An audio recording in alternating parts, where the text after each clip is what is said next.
Hey Mission students and families, how we doing today?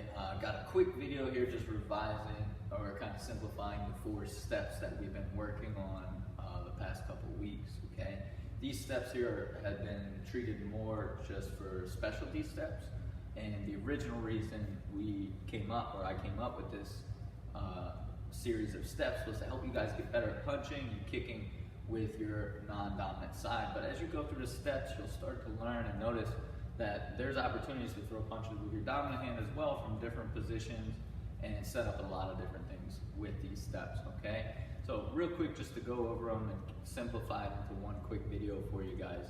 Your first step is a stationary step, but there's 2 versions, okay? First one is you're in and out, like you're stepping in for a jab, right? And then the second one is you raise the leg and put it down, okay? These are both stationary motions, meaning we're not really moving the back leg. If I show you from the side, you'll see as I step forward like this, the back leg does not move.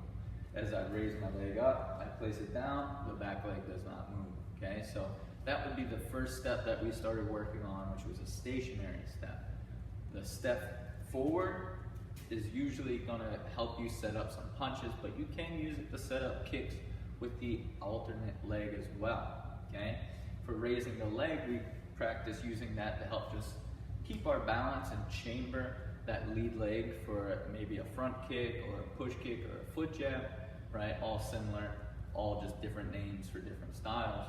But we can also use that for faking and setting up some other stuff as well, okay?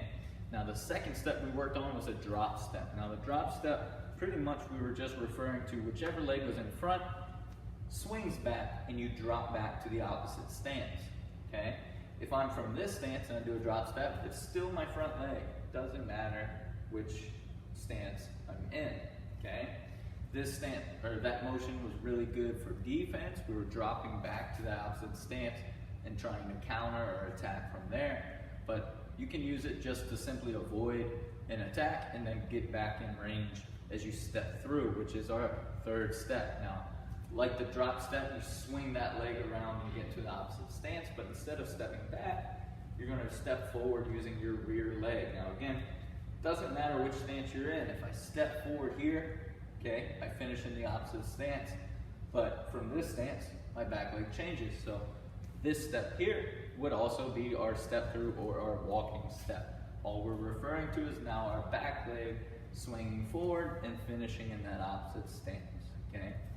The last special step that we worked on in this series was our switch or our shuffle, but as we saw, there was a lot of different variables with that, okay? For us, a switch, we jump, both feet switch in our spot, and we change our stance. For our shuffle, the upper body never changed, we just shuffled our feet back and forth and finished back in our stance we started in, okay?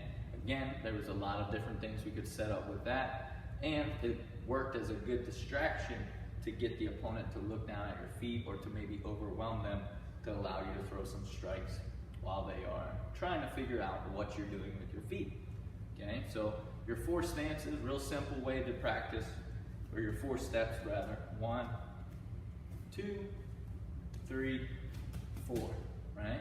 You can just drill that back and forth to get those 4 steps down.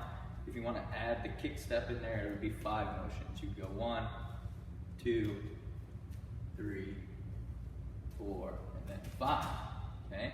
If you don't need to use the first step for punching, then you could just drill the raising of that lead leg or chambering of that leg, and vice versa. If you didn't really need to use the lifting of the leg to kick, you can just practice that step to get better at stepping in on your jab, okay?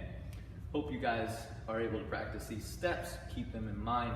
Again, they're not going to be our normal steps that we work all the time, but they're good to have in our toolbox and good knowledge to have for the future if we ever need them, okay? Thank you guys. Hope you have a great day.